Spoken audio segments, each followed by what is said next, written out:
welcome to Bid Nerd, your daily nerd out on the most interesting car of the day from all the automotive enthusiast auction sites. We do this every single day. My name is John Polnik. We record this show from where? The Las Vegas Container Park in downtown Las Vegas, along with my partner Michael Deeb in San Francisco.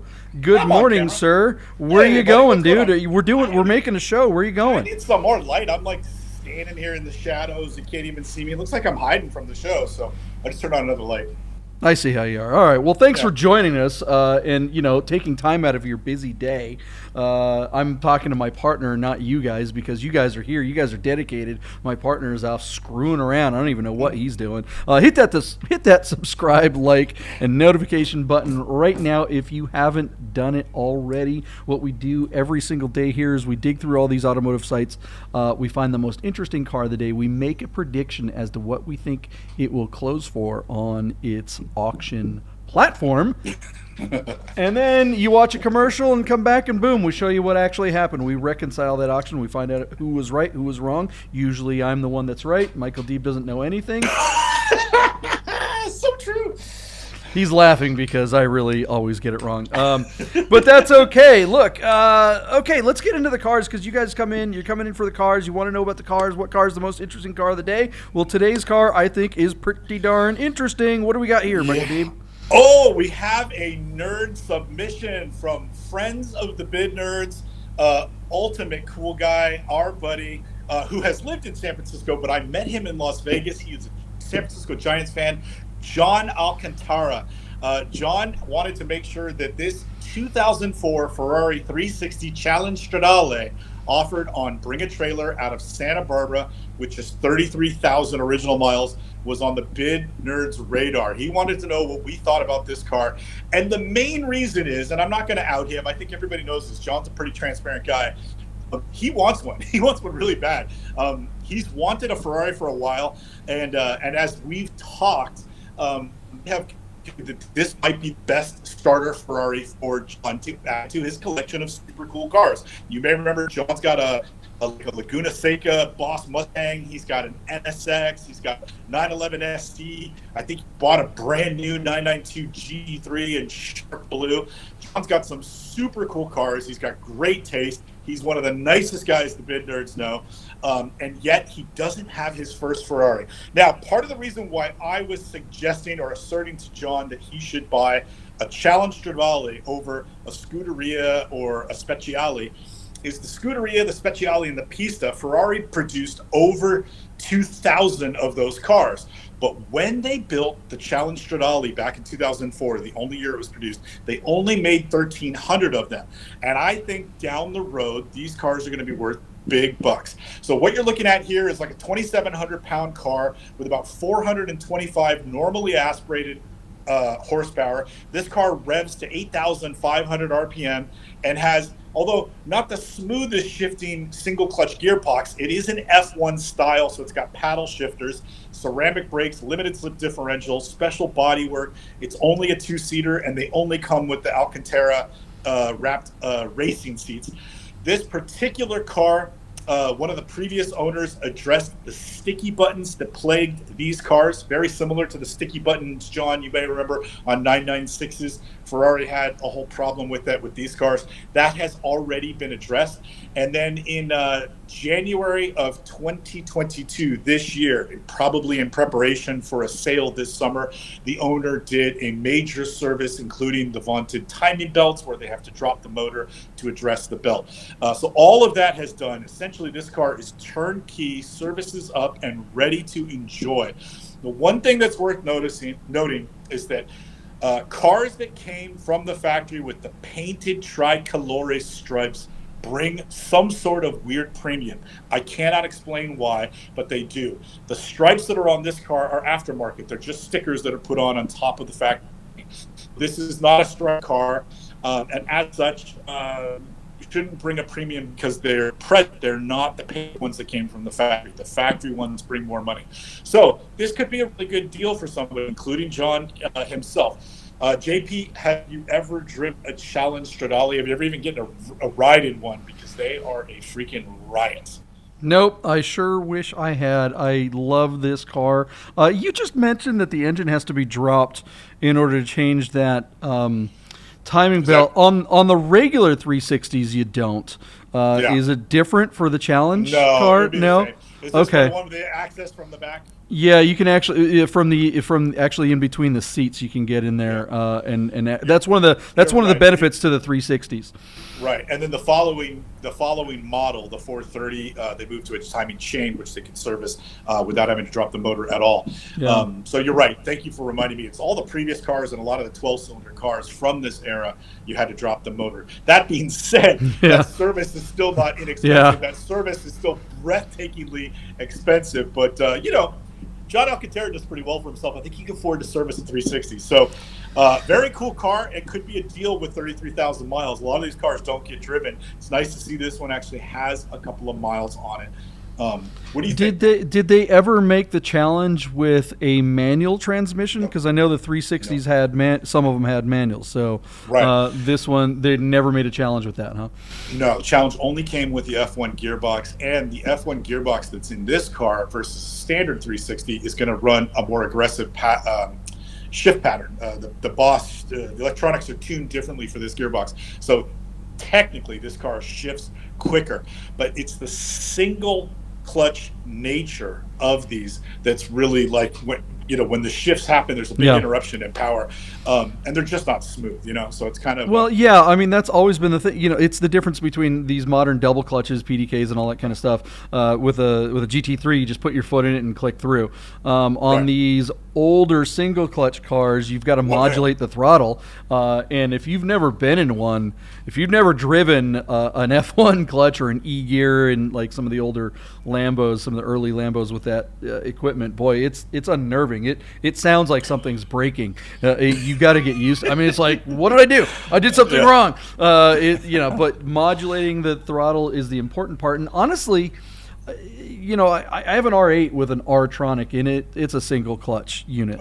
And I actually prefer. Look, it's not better than the double clutch, but it is more engaging in some. It is closer to a manual driving experience than the more modern stuff. So it takes a bit of getting used to, but once you do, it's pretty rewarding and pretty fun. And it is super fast. You just have to know what you're doing, and I think that's so. If you can't get one of these with a manual transmission, I guess the single clutch is a closer experience. I really love this car. If John got this car, that would be fantastic. I think it would be the coolest car he has. And yes, you mentioned he has an original NSX.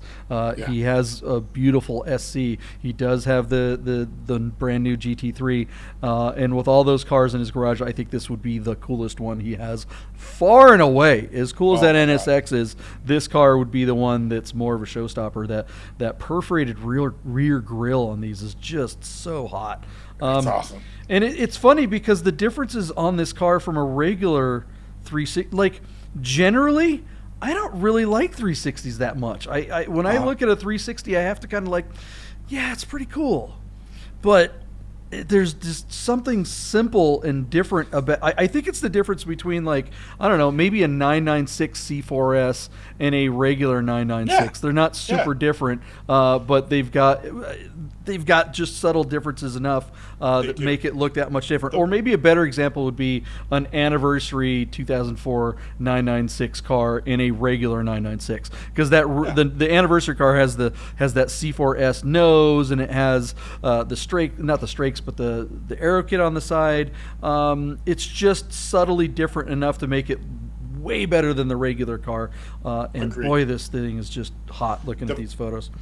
The front end on this car, JP, is absolutely gorgeous. It's more aggressive. It's got the front comes down further. It's got deeper air ducts, and it just looks aggressive. It looks like a race car. It's absolutely beautiful. I love this car, and I've driven them. Just not like for a long period of time, but just like kind of gone around the block in one.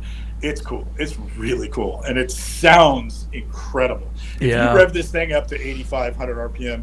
For a minute, you'll just think you're racing a car. You will not think you're just driving a street car on the street. You'll think you're freaking Schumacher, going through the tunnel in Monaco. It's amazing. It really does give you all the theater and all the, thrill of being, a pilot behind a race car out of Maranello. It's a super cool car. And I think that the upside for these, the long term, if you can hang on to one, is going to be tremendous, because again, they built half as many of this special edition than all the other special editions that came after that. Ferrari really sold their soul and started producing these limited production cars in big numbers. They're not that limited, but this one is, believe it or not. This is the same number of cars they built for the Carrera GT. This is the same number of cars they built for the F40. It is 1,300 is actually a small batch production for the whole world. So if you have one and you can hang on to it, the bid nerds would encourage you to do so, because, again, if this is like a 15,000 mile example, it's a $300,000 car. And how many miles does this one have on it? 33,000 miles out of Santa Barbara, California. Drive that thing. All right, so if this were just a regular run-of-the-mill 360 with about the same miles and maintenance and all that kind of fun stuff, what would you say one of those would be worth, ballpark? Over $100,000 for an F1 gearbox, and over $150,000 for a manual. Yeah, so a big, huge delta on the manual for. Now we're talking about a regular one. So what do you think this car is going to close for?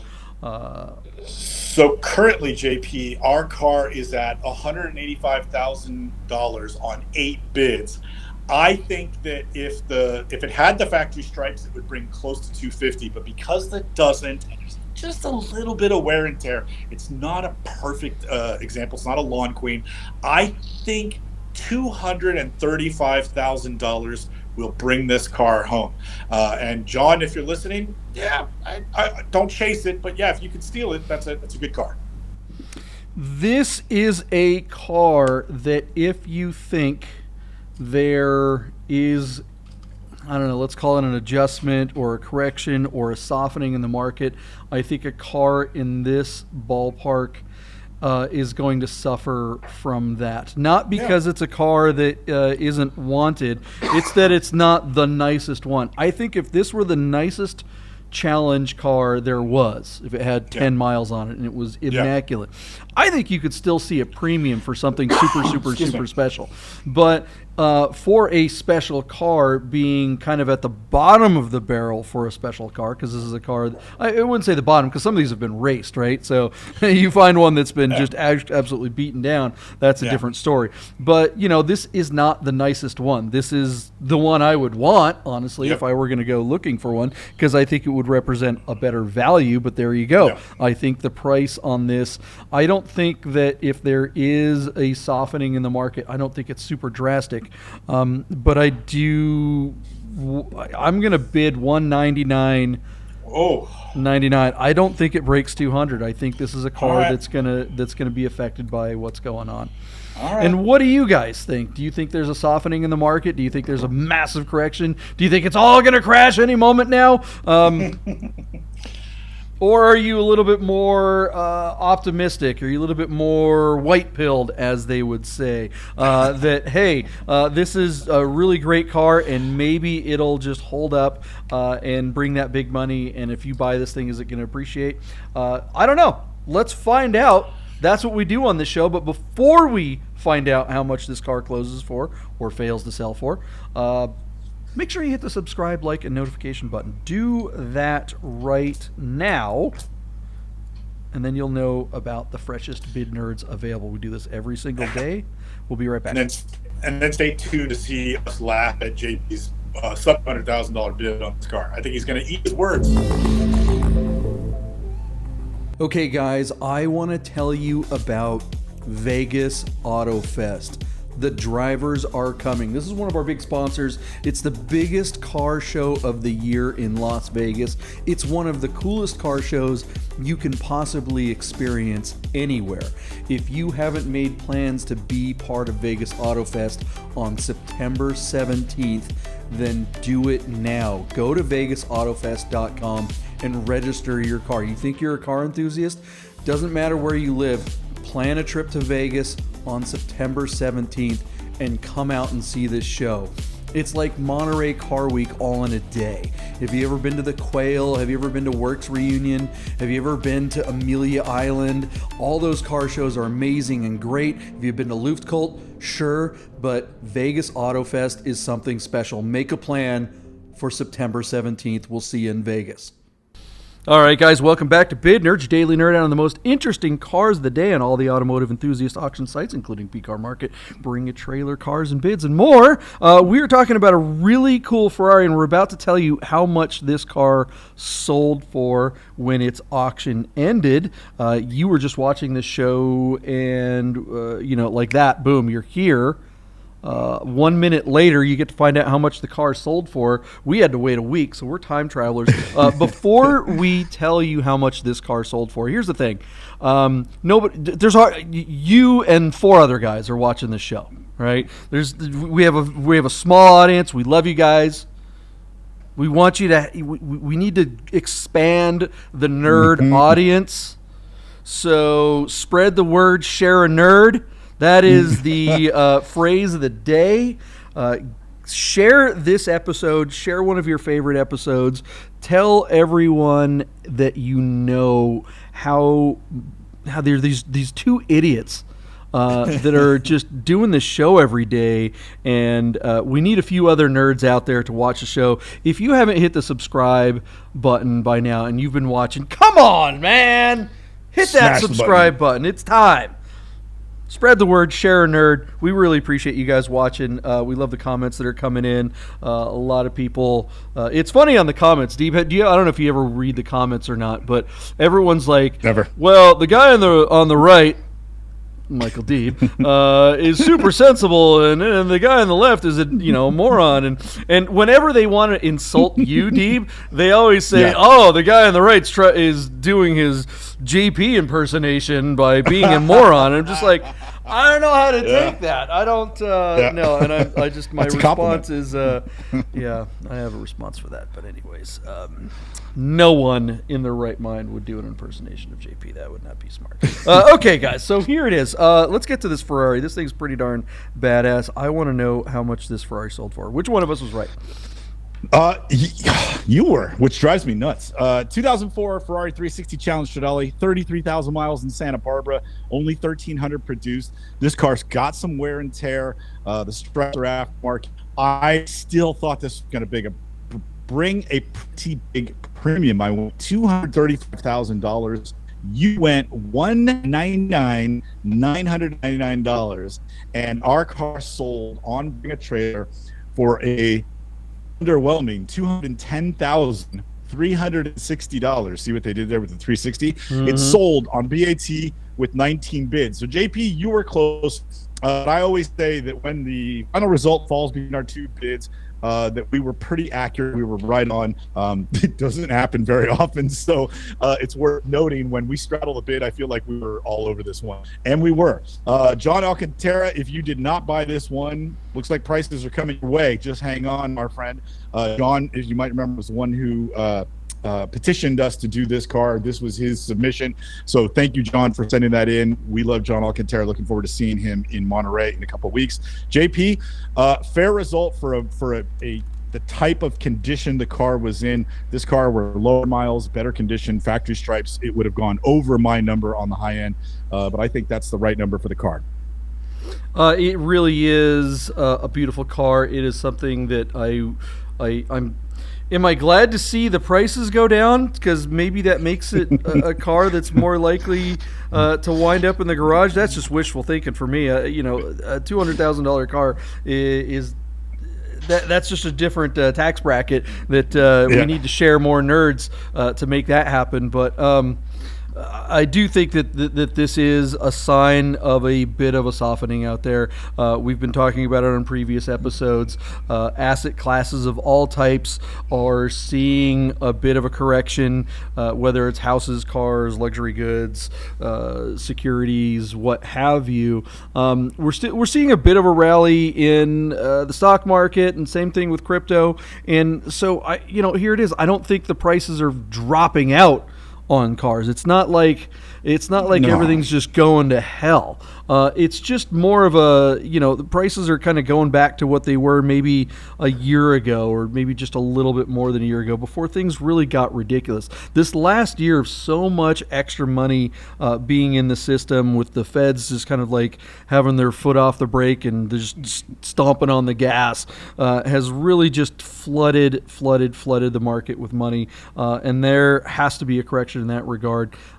So I think, of course, you're going to see that in all types of asset classes, but I don't see people just like going, oh my gosh, I got to dump my car. I just got to get rid of it. I just got to take anything I can get. I don't think that's, and with inflation as a factor, that's another thing. It's like so many people have been talking about inflation over the last few weeks, and it really is. It's one of those things that's like, you have to understand how to read statistics. Is inflation, how high is inflation? How are they measuring inflation? We know that they've changed the metrics for that over the years. We know that the way a recession is measured is typically 2 quarters of negative growth. But if you look at the straight number, right, you say, well, actually there was growth in the last 2 quarters, but then you take the if it's call it 12%, or actually let's say it's 10% growth, but there's 11% inflation, that it's negative 1%, right? So it's like it's this fuzzy math that you've got to kind of figure out what the heck is going on, and so there's these spikes and valleys, and I think it's really hard to track data right now. And with CPI and all those types of things, I don't know. It's going to be interesting to see what happens going into the fall. There are a lot of externalities that are out there affecting markets of all kinds, and how much will that affect these cars? How rocky a road are we headed down? We shall see. But hey, if you're going to be stuck with something, with a hard asset, why not be a cool car that you can drive around and wait till things go back up again? I agree with you. And I think rates are scheduled to go up one more time in the fourth quarter. I do think that the market will continue to soften on some of these assets. I do believe you when you say the market's more likely to plateau than take a big drop. I don't think the car are going to lose 40% of their value, but they are softening, and I think we're seeing that in this car. This example here compared to the last 12 months, I think that's a softer result based on current markets. So we'll see.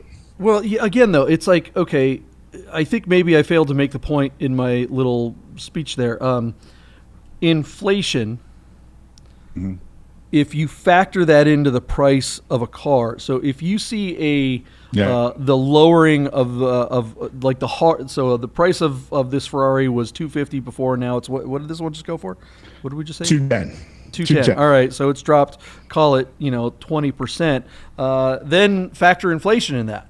What is the real drop in value? And that is a harder equation to figure out. So to quantify. Yeah. I've been saying it for this whole time we've been doing the show. If you have a $100,000 car, in a year there's 10% inflation, and a year later you sell it for $100,000, you lost 10%. Lost money. You're not even. So so those are things that you have to factor into when you're looking at this stuff. And they're also saying that there's going to be a bit of a.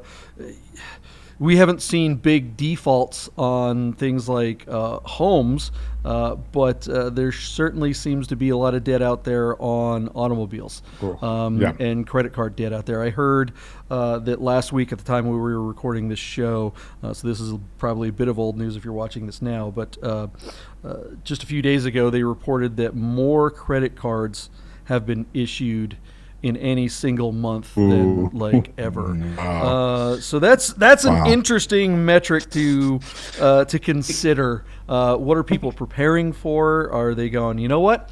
I might be losing my job, so I better go crank up my the availability of credit so I can pay my rent. I don't know. I don't know what all that means. We're not smart enough to figure that stuff out. We should invite John Alcantara to come on the show, and not so much to talk about Ferraris, but to talk about money, because he sells money. So he could probably maybe help, translate some of the things that you and I are talking about and make sense of it for the 4 viewers out there. But anyway, real interesting result, and definitely an interesting time. For sure. What do you guys think? Do you think this represents the real value of this car? Do you think prices are dropping? Are you looking for a classic car? Do you think this is the time to buy? Are we at the bottom? Does this represent opportunity right now? What do you think? Let us know in the comments below. We'd sure like to get your guys' opinion. And again, the phrase of the day is... spread the word, share a nerd, hit subscribe, like, notification button. We really need your guys' help to get the word out. Do that now. Thank you so much, Michael Deeb. We're going to see you tomorrow, right? Yes, we will. Nerd! Get those nerds!